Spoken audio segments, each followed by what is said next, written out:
Hey, what's up, everybody? This is Jordan from PictureMonk.com, and welcome to another podcast. This one I'm very excited about. This one is the all editing podcast. I did one of these probably about a year ago, close to a year ago, and so I kind of wanted to revise it. I got a bunch of notes here that I want to go over that I've kind of learned over the past year. Mostly it's been helped out with advancements in like software like Lightroom and Photoshop with some cool new features they got, but mainly just things that I've noticed that have kind of worked for the photos that I'm producing, and I would imagine some of them are not less well known, but just less used. They're hardly ever used as far as producing photos go. So before I get into that, what I want to go ahead and do, and remember to stay tuned for a special announcement towards the end of the podcast in relation to some editing tips. So the first thing I want to talk about is the two news articles that I found. One of them has been blowing up all over the place on other podcasts, and that has to do with Reuters banning the use of RAW files in their publications. There are mixed reviews on that. Most of them I found that people are thinking negatively towards this. But I would really think if let me start out this way. I use RAW files. I imagine almost 98% of all photographers, like serious professionals who want to further how they produce their photos and make art out of their photos, or just differentiate themselves from other photographers out there. I imagine most of them use RAW files because you get so much more flexibility with that. That's widely known. But Reuters is banning all RAW files or all JPEGs produced from RAW files for their publications, and they said it could be to a way to distort the the accuracy of what they're capturing. And if you kind of read the article, which I will put that up on PictureMonk.com/PMP039. If you haven't read that already, go ahead and check that out. It's a really quick read. I actually have it pulled up right here. But they're saying that, if you're capturing a scene, this is for the photographers from their staff. If you're capturing a scene and it's produced, it comes off of a RAW file. So if you take the RAW file into some editor and convert it to a JPEG, they cannot accept that. They're not going to accept that. So what they do is they tell you to shoot RAW plus JPEG, and so they'll take the RAW file, and that's how they'll do it. And one of the reasons they cite in this, which I do agree with in this aspect, is it takes less time to go from camera to to article or website or whatever. There's less in between time because they can take the JPEG, they know nothing's going to be done to it, and go and pop it up on the website or the article or whatever, and be done with it. In regards to the distortion of the scene that they're capturing, I don't really agree with that, because I can see where they're going is if you're going to manipulate the photo as far as like Photoshop, like if you're going to replace, you've seen those things where news agencies or whatever may take something out of the photo to kind of distort it in the way that they think it should be, or the way they see it happening. But that's not what I'm getting from them. What I'm getting from them is they don't want you to be able to, decrease the highlights and increase the shadows and do all this kind of stuff to make the photo appear like the scene was greater than it was. Or, I'm thinking stupid stuff like changing the sky color to depict whether it was like a more moody scene to go along with, whatever. So, I don't agree with that. But again, this is just one site or one agency, news agency or whatever. They're saying they're issuing a worldwide ban on RAW files. That's so stupid. They're banning it from their uses, not everybody else's. And I agree with the logistics part of it, but not anything about saying that you can't use like RAW files, CR2 files, DNGs. Plus, there's a lot of XF editors out there. There's a lot of metadata editors. That the only way they can tell pretty much is if they look at the metadata from your photo and see if it came from your camera directly. That's the only way they can tell pretty much.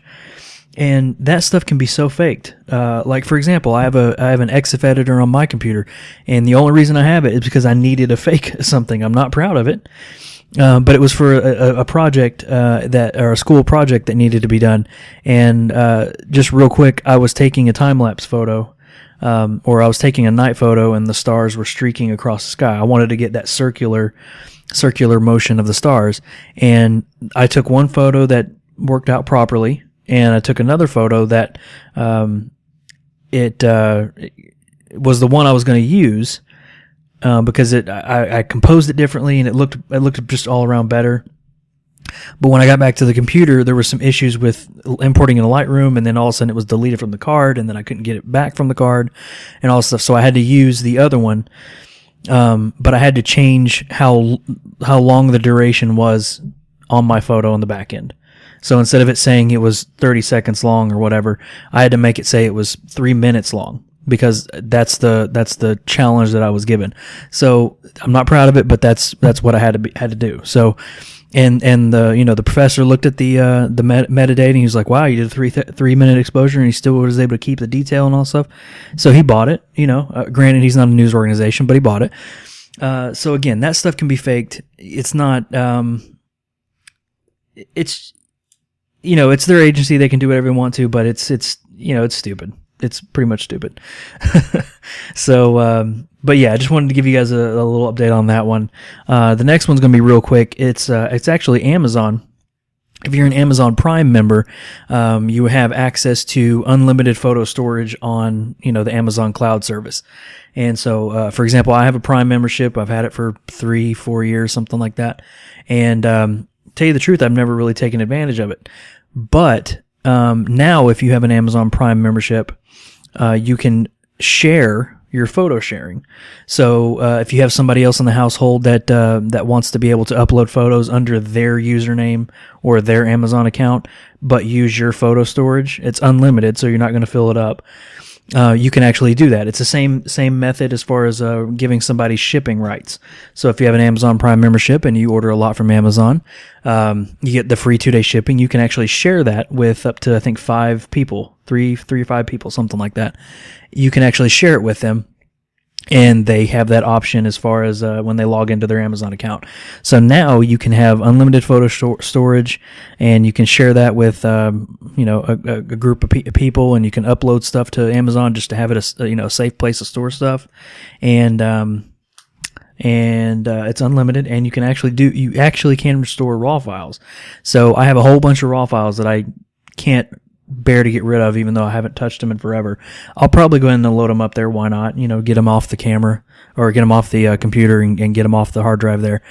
So that's a pretty cool thing. So if you have Prime membership and you know somebody that would benefit from having free online storage, that's a great little service that they're now providing. So the main topic of today's podcast, what I really wanted to talk about, is like I said, all about editing. And I have 1, 2, 3, 4, 5, 6, 7, 8, 9. Couldn't come up with 10, just to make it an even number.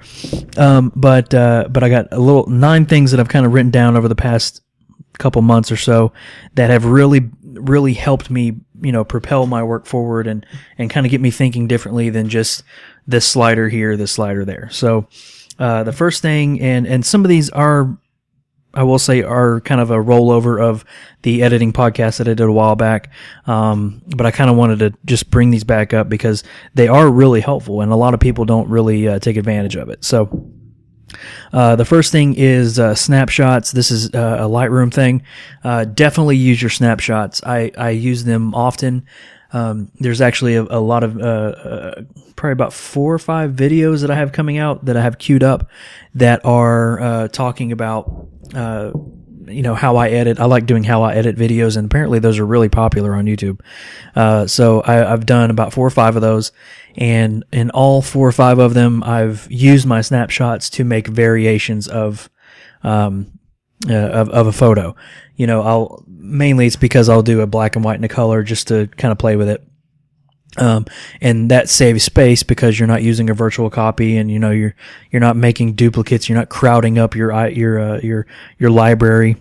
So using snapshots is amazing, and it's actually kind of cool to go see old photos that you produced, and you kind of scroll down and look at the snapshots area, and you're like, oh, I got multiple variations of this. It's kind of cool, and you can kind of see how you were editing back then. So use your snapshots. That's one of my lesser known but favorite things to do in Lightroom, is to edit a photo the way I think it first needs to be edited, and then just go crazy with it and edit a whole bunch of different copies. So I really, really like that. The HSL slider, a lot of people don't use that, and I find that that's one way to really differentiate yourself from other photographers out there, to introduce new colors.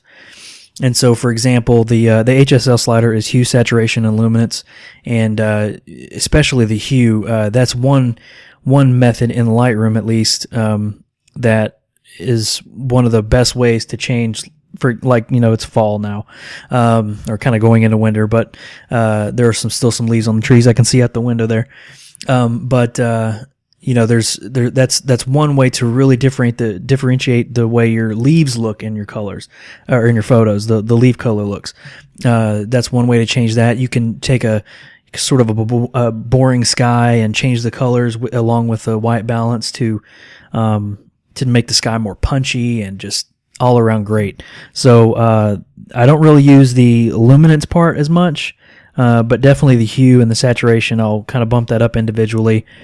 And that's one thing that I've been doing a lot of, is introducing new colors, not trying to make it like a weird fantasy image or something like that, but I'll introduce new colors and just kind of make them different. Just kind of introduce your own style to your photos. So I definitely do that. One thing you guys have probably heard me talk about is sharpening on photos.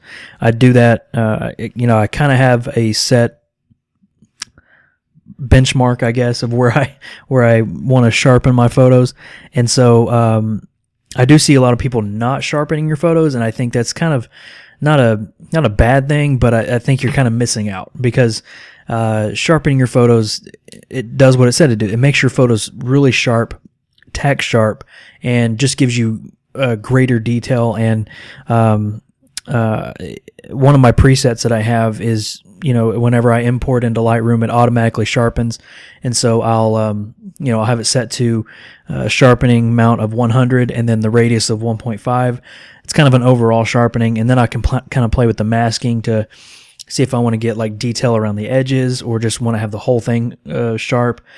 Mainly I would do sharpening for the whole thing when it comes to like landscapes and stuff like that. But details, when I'm doing details, I want to use that for portraits. So if I'm taking a portrait of somebody, I don't want their whole face to be sharp, make it look like ultra HD where you can see pores and stuff like that. But I just want the edges of their face and their ears and their details and stuff like that to be sharp. So sharpening is something that a lot of people don't do, based on the research that I found watching a bunch of these how I edit videos or editing videos.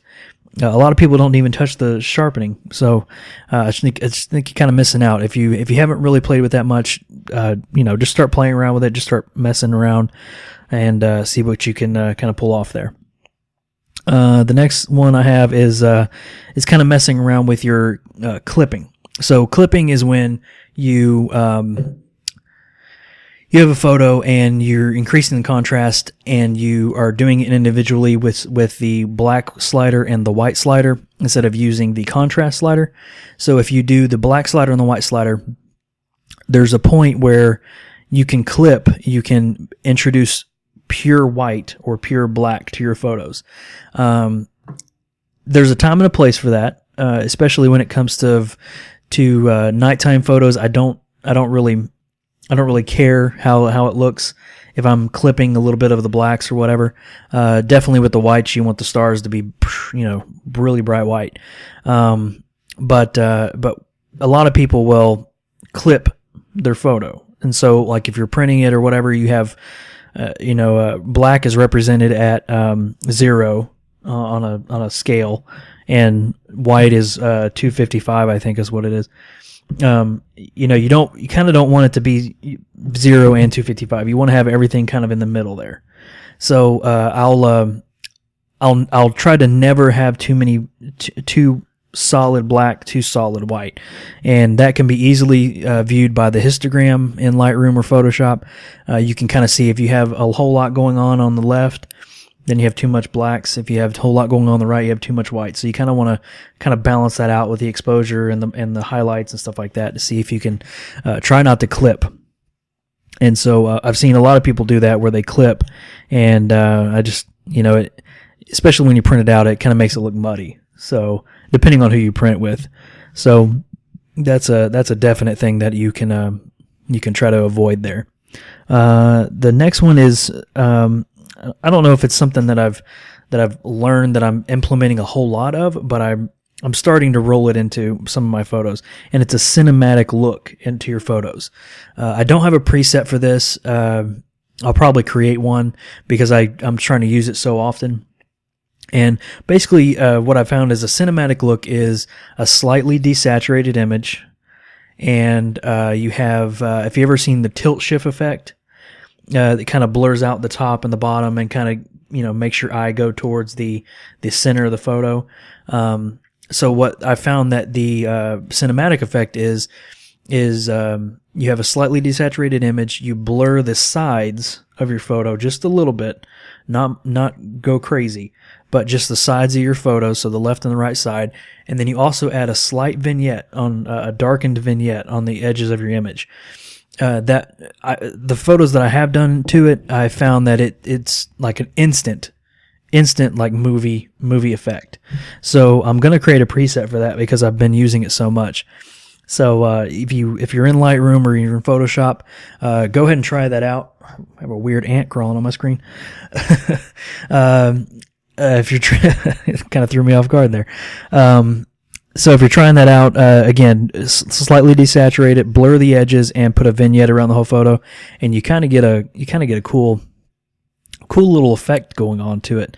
And you can kind of, introduce more things like changing the temperature to warm it up a little bit, but still keep the desaturation, and it kind of makes it look kind of cool. So give that a shot if you haven't already. Give that a try. It's a really cool effect. One other thing is the dehaze. You guys probably heard me talk about that a while. I've been using the dehaze a lot on night photos. However, I think what it's traditionally used for was meant to be used for is, like it says, a hazy photo. And so one example of this, which I actually have a video coming out for one of the How I Edit videos where I use this, I use it when we went to an aquarium, and I took pictures of alligators, crocodiles, one of those.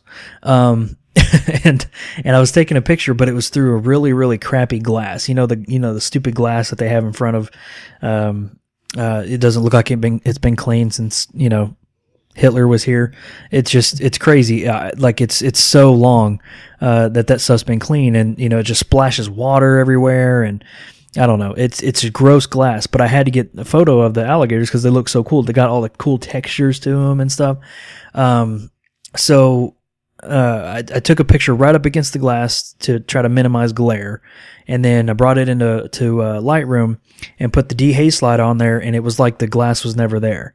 So the glass was just super hazy, and then all of a sudden, boom! It was kind of a clear picture. So, oh man, I love that slider. I'm trying to find new ways of using it, just because it's kind of like a clarity on steroids. It's a really good slider to use. I put those two together, and you got a really, really dramatic, punchy photo. Let's see, editing in Photoshop. That's one thing I've kind of been doing. One of my workflows a long, long time ago was when I want to edit a photo in Lightroom, I'll just drag that one photo into Lightroom and mess with it, and kind of export it, and then I'm done. But now I'm using Lightroom more as my photo management, my workflow management, and putting all my photos in there. So when I do want to edit in Lightroom, just right click on the photo, say edit in, and then Lightroom. And then as you save the image, you do all your edits in Lightroom, save the image, and it'll pop it back into Lightroom for you, but it won't be a raw file. I think it's a TIFF is what it imports in. But still, you got a lot of detail in there. And not only has that saved time, but it's, I know where all of my edits are, and I know a lot of people don't really use that option as much. They might take their photo in Lightroom or take their photo in Photoshop, do some edits to it or whatever, and then bring it in to Lightroom. But it's just, too much time goes in between there.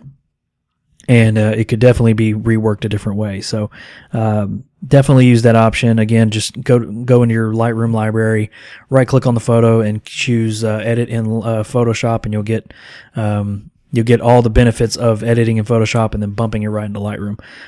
Again, a simple feature, but I really like it.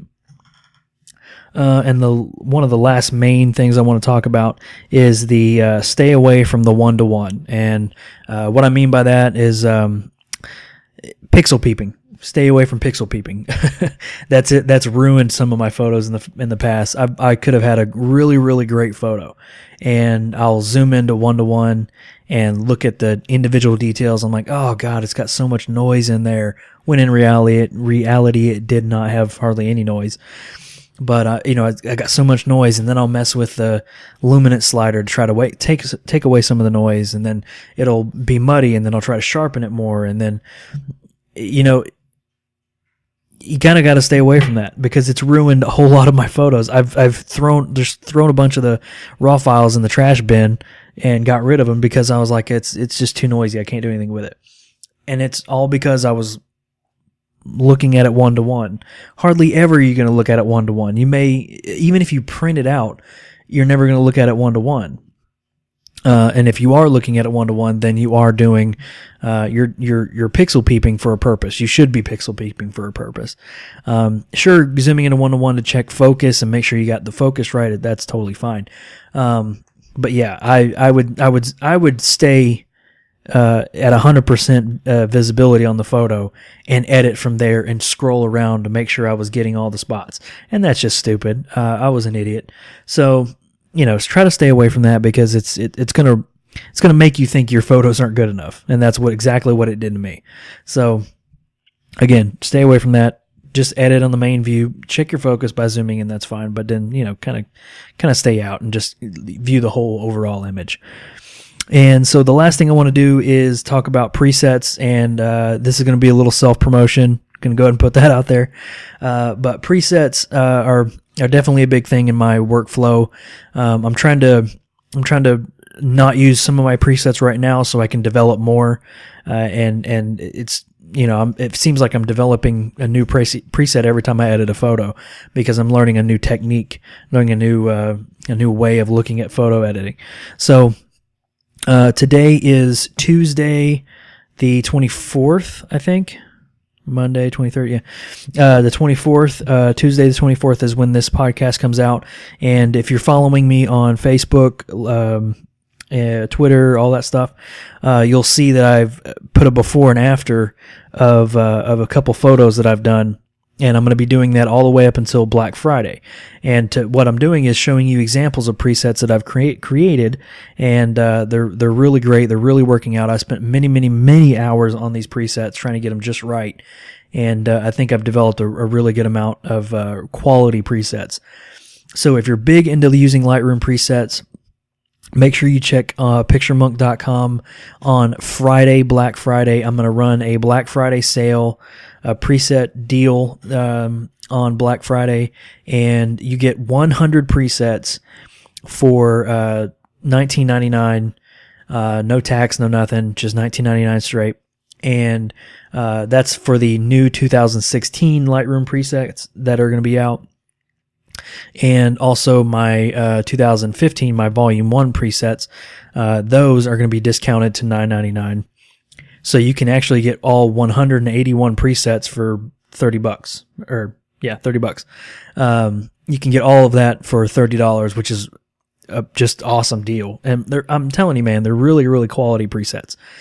And not only if you order the 2016 presets, that comes with that, you get a free photo review or portfolio review. So what I'll do is, after I get the after you submit the order and get your presets and everything, a little bit later on, I'm going to send you an email saying you can submit your photos to me or your website, your portfolio website.